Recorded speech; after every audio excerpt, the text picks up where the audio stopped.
Xəbər verdiyimiz kimi Vatikanda yeni Roma papası seçilib. Səs vermədə kardinalların etimadını Robert Francis Prevost qazanıb. Qeyd edək ki, seçilmək üçün yaşı 80-dən aşağı olan 133 iştirakçıdan biri səslərin 2/3-ni, yəni 89 səs toplamalı idi.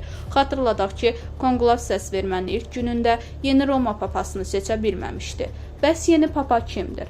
ABŞ-dan seçilən ilk papa 14-cü Lev adını qəbul edib. 267-ci papa kimi tarixdə qalacaq.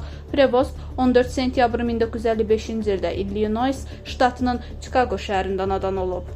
O uzun illərdir katolik kilsəsində müxtəlif vəzifələrdə çalışıb. Prevost xüsusilə Peruda missioner və Çeçlayo yepiskopu kimi xidmət etməklə Latın Amerikasında dərin iz buraxıb. 2023-cü ildə Papa Fransisk tərəfindən Yepiskoplar İdarəsinin prefekti təyin edilib. İspan və İtalyan dillərini mükəmməl bilir.